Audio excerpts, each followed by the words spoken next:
손대성입니다. 오늘은 ISC에 대한 분석을 시작해 보도록 하겠습니다. 크게 3개 정도의 기대감이 있다고 생각을 하시면 될 것 같은데 하나씩 체크를 좀 해보도록 하겠습니다. 지난 4월이었어요. 지난 4월에 ISC가 SK 엠펄스의 반도체 후공정 장비사인 아이셈이 그리고 인사 기판 회로 기업인 드림테크를 413억 원에 인수를 했습니다. 원래는 반도체 테스트 솔루션 기업이죠. 그런데 지금 후공정 장비사를 인수를 했다라고 보시면 될 것 같고요. 이는 인공지능 반도체를 중심으로 사업 포트폴리오를 확대하겠다, 이렇게 전략을 바꾼 것으로 확인이 되고 있습니다.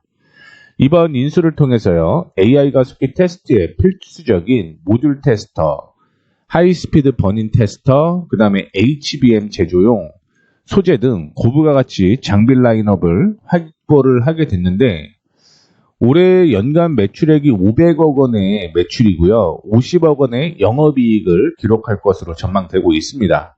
자, ISC 연결 실적에는 6월부터 반영이 된다라고 얘기를 하고 있죠. 그 얘기는 무슨 얘기냐? 2분기부터 실적이 발생할 가능성이 높다, 이렇게 해석을 하시면 됩니다.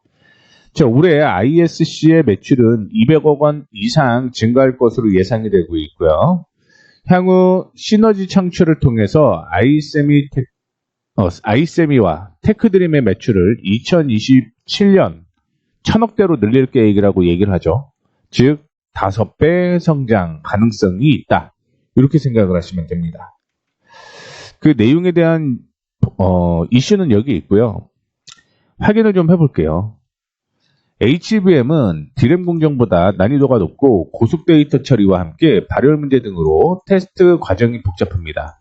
차세대 제품 개발을 위한 성능 검증뿐 아니라 대량 양상 시에 수율 안정화를 위한 고정밀 테스트 솔루션이 필수적인데, 이에 따라서 HBM 전용 테스트 소켓 및 테스트 수요는 AI 반도체 확산과 빠르게 증가를 하고 있다라고 얘기를 하고 있고요. ISC는 이러한 수요에 대응하기 위해서 HBM과 NPU 등 AI 반도체 중심 테스트 소켓 개발에 주력해 왔고요. 지난해 개발을 완료한 NPU 테스트 소켓 와이드 콕스는 고속 신호 테스트 중에 신호 왜곡 없이 데이터 전송이 가능하고 기존 핀 소재 대비 높은 주파수 성능을 제공합니다.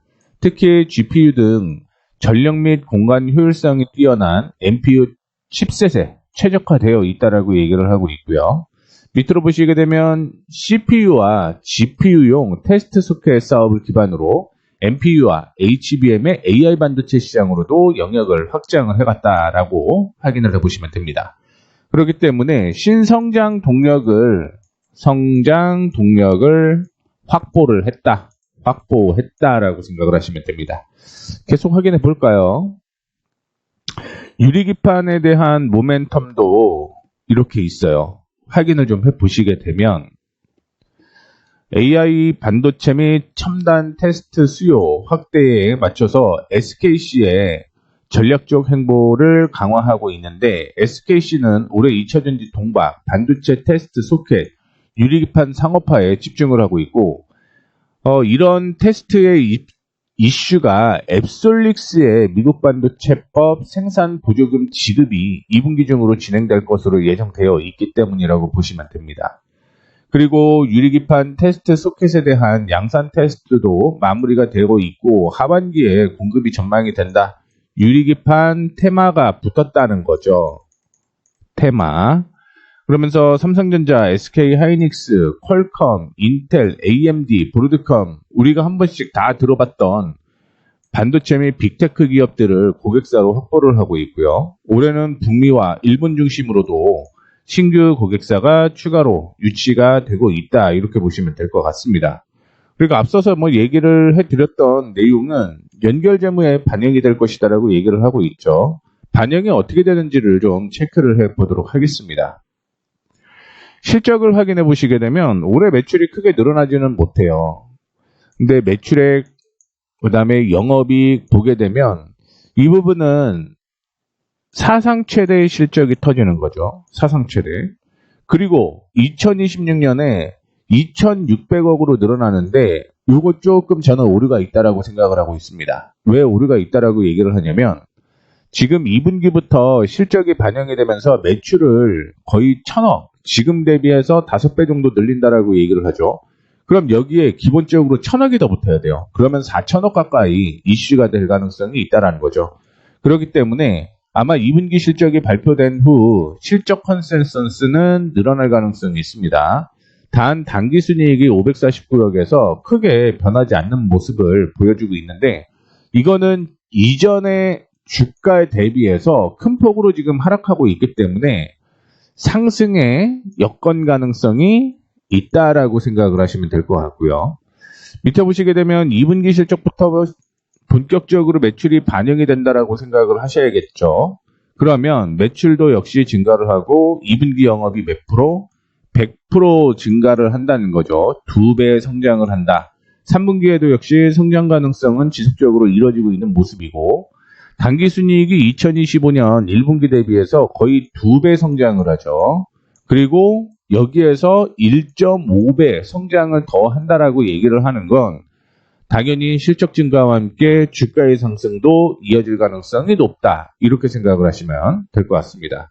자, 그러면 주가를 어떻게 보는 게 좋겠느냐? 이거를 좀 확인해 보셔야 될 것 같은데요.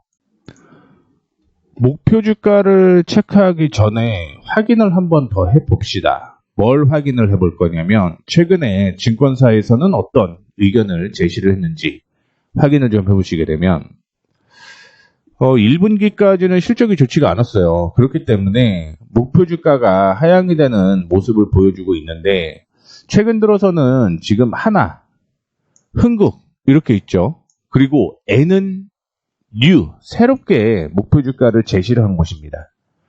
이게 무슨 의미냐 얘기를 해드려야겠죠. 이전까지는 ISC에 관심이 없었어요. 관심이 없다가 이제는 이거 괜찮네? 분석해 봐야겠네? 하면서 증권회사에서 분석이 시작을 했다는 거죠. 분석이 시작. 이런 종목들의 경우는 1년 동안 리포트가 없다가요. 신규 분석이 되는 종목은 주가가 기본적으로 30% 이상 올라갈 가능성이 높습니다. 이거는 제가 얘기를 한 게 아니라 테스트가 이루어진 거예요. 실질적인 테스트가 진행이 됐다고 생각을 하시면 될 것 같고 그렇다라고 한다면 적어도 우리는 목표가를 66,000원에서 76,000원대까지는 보셔도 된다라고 생각을 하시면 될 것 같은데 과거의 주가를 확인을 해보게 되면 저는 PER을 좀 적용을 해야 된다라고 보고 있습니다. 이게 목표 주가 분석이 뭐냐면 과거 대비 주가가 지금 어느 위치에 있나를 확인하는 거예요. 어느 위치. 바닥에 있느냐 아니면 위에 있느냐 요거를 좀 체크를 하는 건데 보시게 되면 기본적으로 18배에서 60배 수준까지 움직였다라고 얘기를 하는데 요거는 사실은 살짝 저는 못 믿겠습니다. 못 믿어. 왜? 모멘텀이 있을 때 요때는 거품이었거든요. 이 거품 때문에 주가가 많이 상승을 했다라고 보고 있는 거고 아시다시피 AI에 대한 이슈와 함께 SKC 자회사로 편입이 되게 되면서 모멘텀이 일부 반영이 되게 되면서 일부 저는 거품이 생겼다 이렇게 보고 있습니다. 그런 거를 제외하고 보게 되면 기본적으로 제가 이 PER을 적용을 할 수 있는 범위는 10배에서 15배 사이예요. 그리고 위로 보게 돼도 30배까지는 저는 적용 가능하다라고 보고 있거든요. 그러면 중간에 일단은 목표는 75,000원대까지는 저도 가능성은 있다라고 생각을 하고 있습니다. 그래서 차트를 확인해 보시게 되면 1차적으로는 뭐 중장기로 보면 저는 10만원 당연히 이상까지 올라갈 것이다라고 보고는 있는데 그 다음에 확인해 보게 되면 단기적인 저항에 존재를 하고 있습니다. 따라서 지금은 매수 타이밍이 중요하다라는 말씀을 좀 드리고 싶어요. 언제 매수를 할 거냐에 따라서 주가의 위치가 굉장히 달라질 수 있다. 즉 수익이 퍼센테이지가 달라진다. 이렇게 생각을 하고 있습니다. 그래서 지금은 조정시 매수를 하거나 여기 있죠. 지지선 부근에서 매수가 바람직해 보인다라고 얘기를 했죠.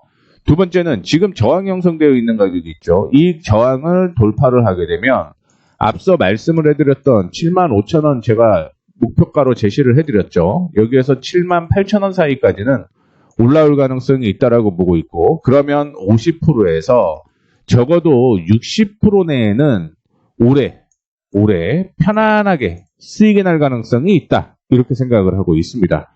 그래서 제가 아마 단타를 계속적으로 쳤던 걸 알고 계시는 분들이 계실 텐데, 이렇게 됐죠.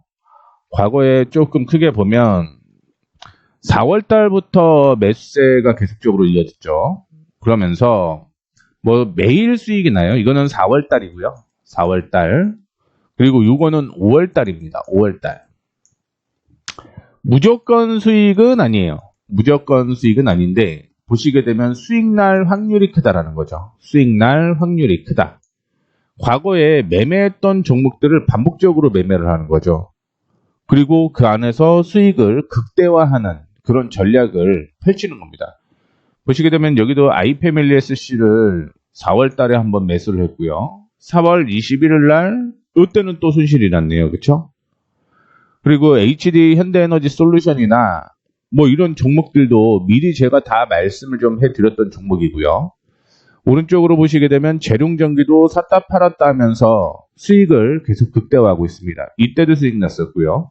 뭐 소폭이지만 이때도 단타를 통해서 매매를 지속적으로 이어가고 있습니다. 그래서 한 종목을 저는 뭐 50에서 제가 60% 정도 ISC가 올라갈 것이다라고 말씀을 좀 드렸는데, 저는 단타를 통해서 100%를 지금 생각을 하고 있어요. 참고로 ISC는 제가 보유하고 있지는 않습니다. ISC는 보유하고 있지 않고요. 매수 타이밍을 지금 잡고 있다라고 생각을 하시면 될 것 같고요. 혹시 이렇게 단타를 조금 관심이 있으시다 하시는 분들은 같이 한번 매매를 해보시면 좋을 것 같다라는 말씀 드리면서 마무리하도록 하겠습니다. 최선을 다해서 좀 분석을 했어요. 최선을 다해서 분석을 했는데 혹시 뭐 관심이 있으신 분들은 함께 하시면 좋겠다라는 말씀 드리면서 마무리하도록 하겠습니다. 지금까지 손대생